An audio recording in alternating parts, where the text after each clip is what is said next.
নমস্কার, রাধারানী হেসেলে আবারও সবাইকে স্বাগত।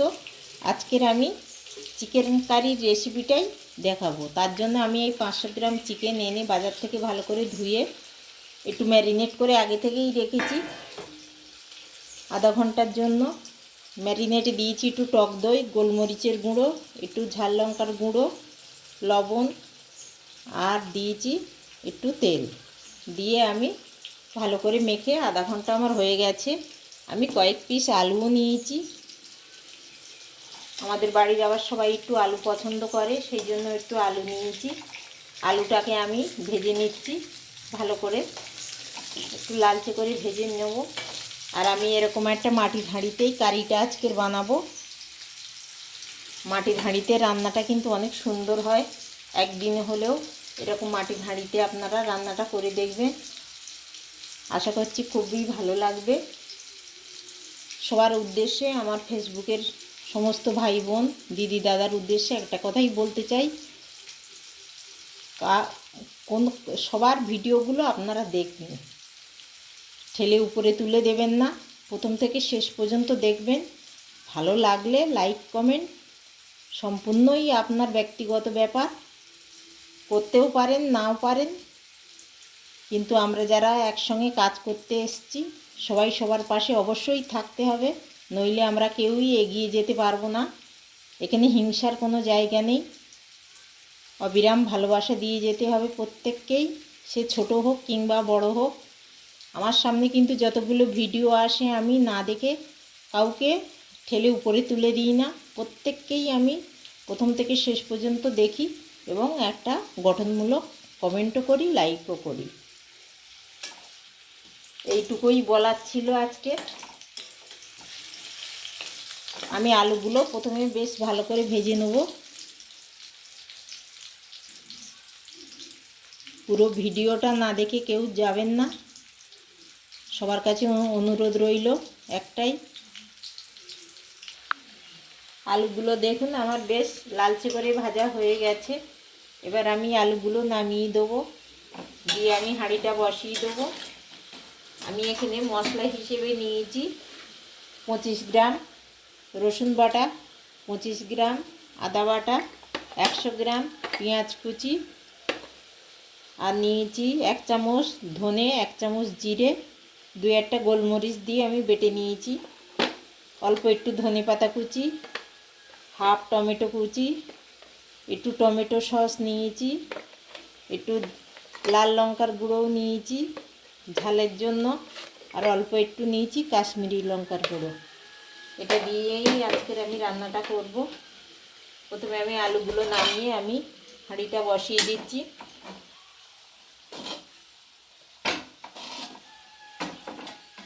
আমি এরকম একটা মাটির হাঁড়িতেই রান্নাটা আজকের করব। কিছুটা তেল দিয়ে দেবো, এই 50 গ্রামের মতনই তেল দেবো।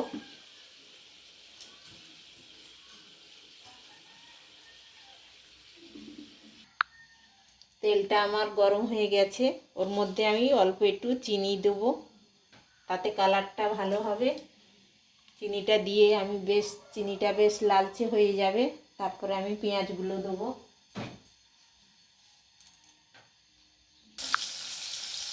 এবার আমি দেবো ফোড়নে 1টা শুকনো লঙ্কা, একটু গোটা গরম মশলা, এলাচ, লবঙ্গ আর দারচিনি। এবার আমি পেঁয়াজগুলো দিয়ে দেবো, একটু পেঁয়াজগুলো একটু লালচে হয়ে ভেজে গেলে তারপরে আমি আদা রসুন বাটাটা দিয়ে দেবো।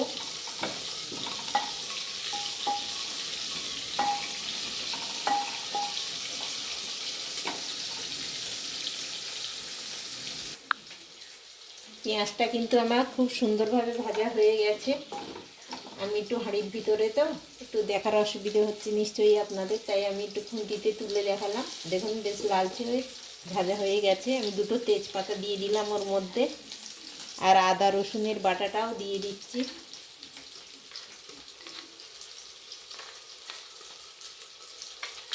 দিয়ে আবারও কিছুক্ষণ আমি ভেজে নেব।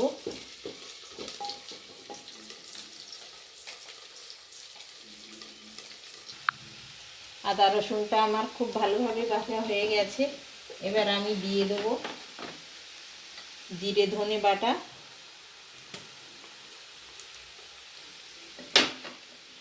কুচিয়ে রাখা টমেটো কুচি,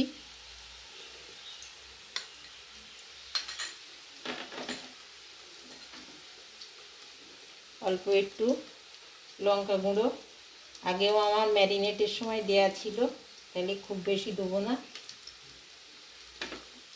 আর দেবো অল্প একটু কাশ্মীরি লঙ্কার গুঁড়ো, কালারটা যাতে একটু দেখতে ভালো হয়। শুধু বেশি বেশি মশলা দিলেই কিন্তু রান্না সুন্দর হয় না। মশলার পুরো মাপ অনুযায়ী যদি দেন, রান্না কিন্তু খুব সুন্দর হবে খেতে। আর শরীরের পক্ষেও তো বেশি মশলা ক্ষতিকর। এবার আমি চিকেনগুলো দিয়ে দেবো।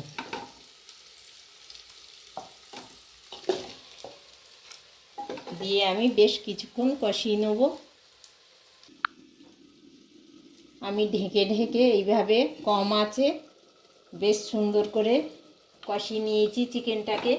আমার কষানো প্রায় হয়ে গেছে, দেখুন খুব সুন্দরভাবে কষে গেছে। এবার আমি আলুগুলো দিয়ে দেবো। আপনারা আলু দিতেও পারেন, নাও পারেন। আবারও বলছি, টমেটো সস দিয়ে দিচ্ছি 1.5 চামচ মতো।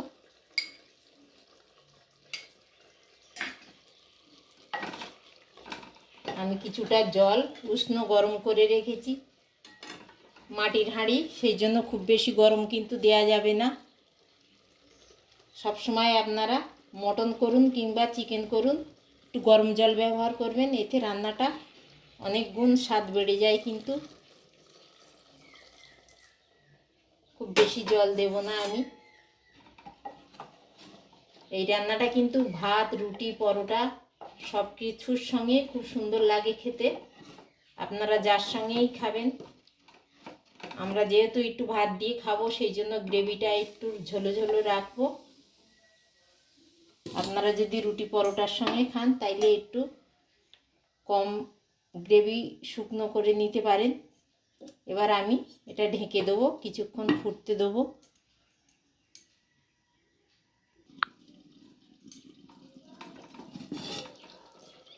রান্নাটা আমার প্রায় হয়ে এসছে।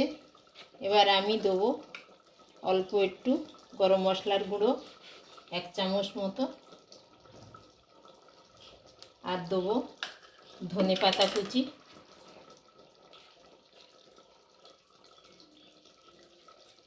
আমি আলাদা একটি পাত্রে নামিয়ে নিয়ে দেখাচ্ছি, কারণ হাঁড়ির মধ্যে হয়তো আপনারা ভালোভাবে দেখতে পাচ্ছেন না কালারটা কেমন এসছে। বারবার বলছি, কষানোর সময় কিন্তু হাঁড়িতে যদি রান্না করেন, অবশ্যই কম আঁচে রান্নাটা করবেন। মাটির হাঁড়ি তলায় লেগে যেতে পারে। এবার আমি গ্যাসটা অফ করে দেবো। চিকেন কারি আমার হয়ে গেছে, দেখুন কেমন লাগছে দেখতে।